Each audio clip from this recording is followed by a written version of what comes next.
जी हमारे 9th class physics chapter number 4 के lecture चल रहे हैं, टर्निंग इफेक्ट ऑफ फोर्सेस। तो आए चलते हैं उसके एक्सरसाइज शॉर्ट क्वेश्चन की तरफ। तो हमारा पहला शॉर्ट क्वेश्चन है, define like and unlike parallel forces. कि लाइक पैरेलल फोर्सेस क्या हैं और अनलाइक पैरेलल फोर्सेस क्या हैं। Like parallel forces are the forces that are parallel to each other.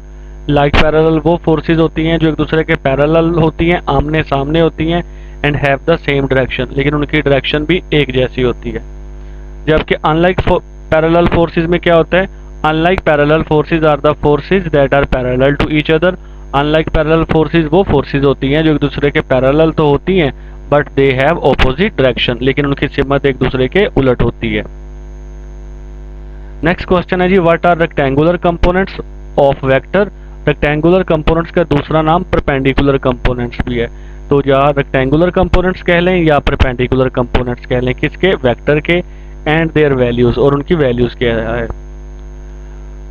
The component of a vector, vector के components which are perpendicular to each other, जो एक दूसरे के साथ परपेंडिकुलर हों। यानी किसी भी वेक्टर के कंपोनेंट्स अगर वो एक दूसरे के साथ परपेंडिकुलर है। परपेंडिकुलर कौन से होते हैं, जो 90 का एंगल बनाते हैं, यानी जो आपस एक दूसरे के साथ 90 का एंगल बनाते हैं। जैसे ये दो कंपोनेंट, ये यहाँ पे अगर 90 का एंगल बना रहे हैं तो ये परपेंडिकुलर कंपोनेंट्स हैं या रेक्टेंगुलर कंपोनेंट्स हैं। और इनकी वैल्यूज या वो फार्मूला क्या है जिससे हम इन्हें मालूम कर सकते हैं। तो दो कंपोनेंट होते हैं जी, एक एफ एक्स होता है और एक एफ वाई। तो एफ एक्स का फार्मूला है जी एफ कॉस थीटा और एफ वाई का फार्मूला है एफ साइन थीटा। तो आए चलते हैं जी नेक्स्ट क्वेश्चन की तरफ। 4.3, what are line of action of force. Line of action of force क्या है, the line along which a force act, वो लाइन जिसमें कोई फोर्स एक्ट करती है उसे बोलते हैं line of action of force. ये हम चैप्टर के अंदर पढ़ के आए हैं। तो वो लाइन जिसमें कोई फोर्स एक्ट कर रही है या जिस लाइन में फोर्स एक्ट कर रही है उसे कहते हैं line of action of force, और it is denoted by F, उसे एफ से जाहिर किया जाता है। तो आए चलते हैं जी नेक्स्ट क्वेश्चन की तरफ जो कि है 4.4, define moment of a force. Moment of force ये टार्क का ही नाम है। तो चाहे आप टार्क की बात करें या मोमेंट ऑफ फोर्स की बात करें, एक ही बात है। और प्रूव आपने करना है जी, टा ये टार्क का साइन होता है जिसे टा पढ़ते हैं। Tau is equal to r F या F r sine theta, where theta is the angle between r and F, और थीटा यहाँ पर एंगल है बिटवीन आर एंड एफ का। तो पहले हम डिफाइन करते हैं ये मोमेंट ऑफ फोर्स की या टार्क की। The turning effect of force, force का जो टर्न कर देने वाला असर है, यानी वो फोर्स जो ऑब्जेक्ट्स को टर्न कर देती है उसे कहा जाता है मोमेंट ऑफ फोर्स या टार्क। और इसे किससे डिनोट किया जाता है, इस सिंबल से जिसे टा पढ़ते हैं। और इसका फार्मूला क्या है जी, F multiply by L. F क्या होती है जी, line of action of force, और एल क्या होता है जी, मोमेंट आर्म, जिसे एल से जाहिर किया जाता है। We can find R the component of L, यहाँ पर हम L का कंपोनेंट फाइंड करेंगे, that is perpendicular to the line of action of force, जो फोर्स के साथ परपेंडिकुलर है। अगर आप इस डायग्राम पे गौर करें तो ये इसका है जी एक्सिस ऑफ रोटेशन, और ये पॉइंट है इसका line of action of force का। और line of action of force आप देख सकते हैं कि line of action of force यानी कि फोर्स मोमेंट आर्म के साथ यहाँ पर 90 का एंगल नहीं बना रही। तो 90 का एंगल नहीं बना रही, इसलिए हम क्या करेंगे, यहाँ पर जो मोमेंट आर्म है हमारे पास L, हम उसके कंपोनेंट्स बनाएंगे। और L के जो कंपोनेंट्स होंगे वो एक होगा L cos थीटा, ये वाला जो कंपोनेंट है या ये L cos थीटा है, और ये जो कंपोनेंट है ये है L sin थीटा। तो टार्क, और इसमें से हम कौन सा कंपोनेंट चूज करेंगे, वो कंपोनेंट चूज करेंगे जो फोर्स के साथ 90 का एंगल बनाता हो। तो ये हम line of action of force को अगर हम लंबा खींच लें पीछे की तरफ, तो ये एक पॉइंट है या ये एक पॉइंट हमें मिलेगा जहां पर जो L होगा, यानी L का जो कंपोनेंट होगा L साइन थीटा, वो फोर्स की line of action of force के साथ कितना एंगल बनाएगा, 90। सिर्फ ये एक ही पॉइंट ऐसा होगा जहां पर ये 90 का एंगल बनाएगा। कौन 90 का एंगल बना रहा है, L का कंपोनेंट L साइन थीटा किसके साथ बना रहा है 90 का एंगल, फोर्स के साथ, line of action of force के साथ यहाँ पर। तो यहाँ पर हम L की बजाय L का एक कंपोनेंट चूज करेंगे जो है L साइन थीटा। तो टार्क का फार्मूला है जी F मल्टीप्लाई बाय L। तो L की जगह पे हम उसका कंपोनेंट यूज करेंगे L साइन थीटा। तो इनको मल्टीप्लाई कर देंगे तो फार्मूला हो गया जी एफ एल साइन थीटा, और एल की जगह पर क्या पुट कर देंगे आर, क्योंकि ये आर भी बनता, इसे आर भी कहते हैं, इसलिए फार्मूला हो गया एफ आर साइन थीटा, और यही हमने फार्मूला प्रूव करना था। नेक्स्ट क्वेश्चन है जी with the help of diagram, diagram की मदद से शो दैट, साबित करें the resultant force is zero, forces का रिजल्टेंट तो जीरो है but the resultant torque is not zero, लेकिन टार्क जीरो नहीं है।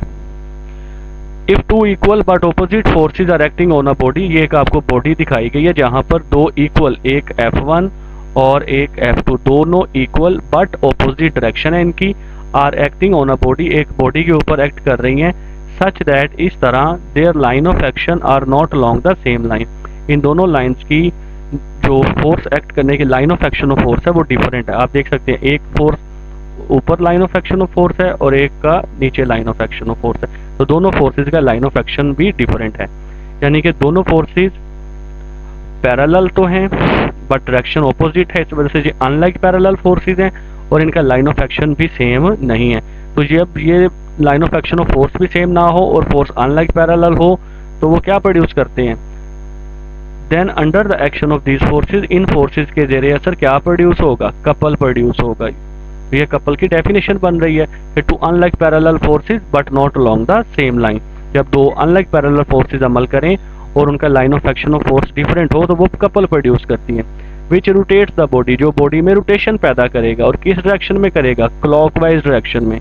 तो आप देख सकते हैं कि body is not in equilibrium, जब रोटेशन पैदा होगी तो बॉडी इक्विलिब्रियम में नहीं रहेगा।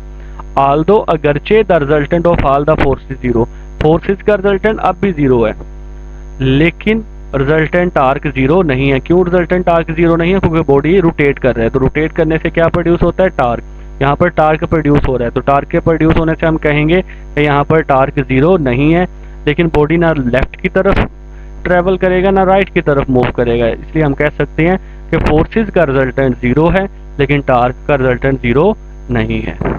तो आइए चलते हैं जी नेक्स्ट क्वेश्चन की तरफ। Identify the state of equilibrium, equilibrium की हालतों की शिनाख्त करें इन नीचे ऑफ केस, ये जो नीचे आपको फिगर्स दी गई हैं इनमें से। जो पहला है जी कौन, ये आपकी स्टेबल इक्विलिब्रियम है, और ये आपका एक सर्कल के ऊपर एक बॉल पड़ी हुई है, स्फीयर पड़ा हुआ है, ये आपकी अनस्टेबल इक्विलिब्रियम है, और ये आपका जो सिलेंडर है ये न्यूट्रल इक्विलिब्रियम है। नेक्स्ट क्वेश्चन है जी give an example of the body, एक बॉडी की मिसाल दें विच इज मूविंग, जो हरकत तो कर रहा है येट इन इक्विलिब्रियम, लेकिन वो इक्विलिब्रियम में है।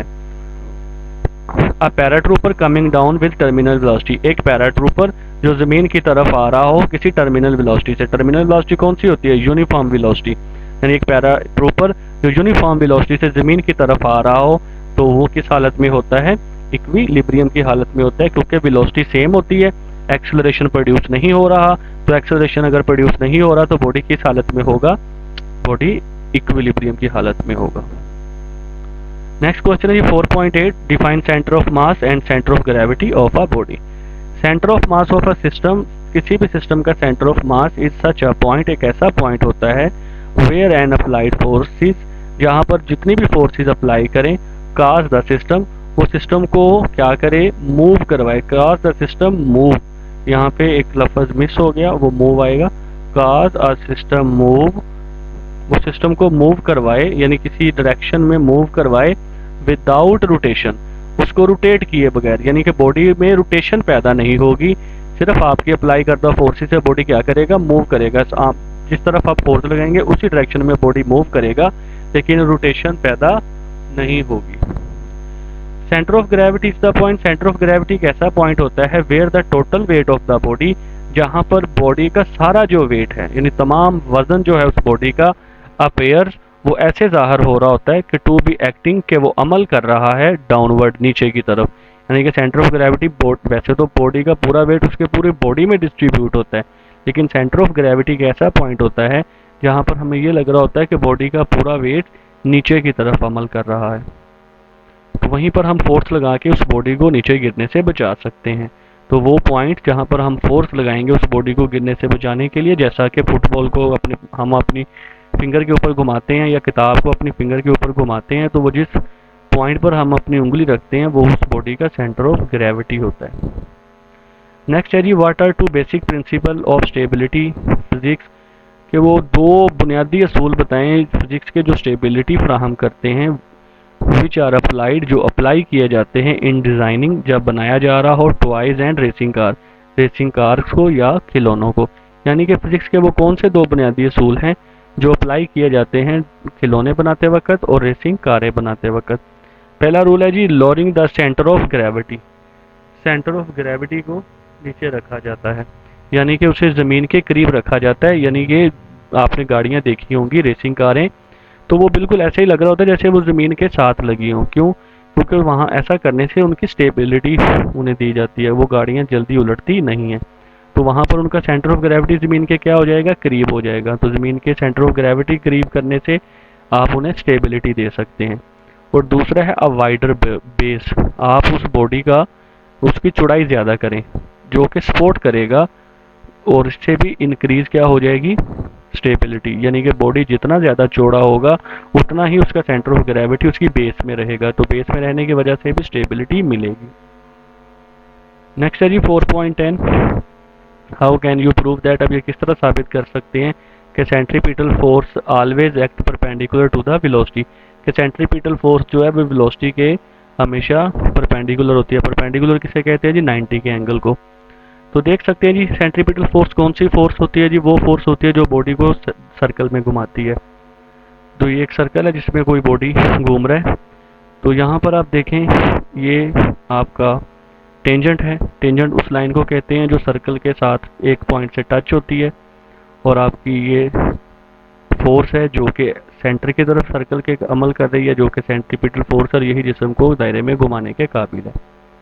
The centripetal force is always act perpendicular to velocity because, क्योंकि जो सेंट्रीपिटल फोर्स है वो पॉइंट है towards the centre of the circle. तो सेंट्रीपिटल फोर्स की डायरेक्शन किस तरफ होती है, always center of the circle. तो ये आपका सेंटर ऑफ द सर्कल है।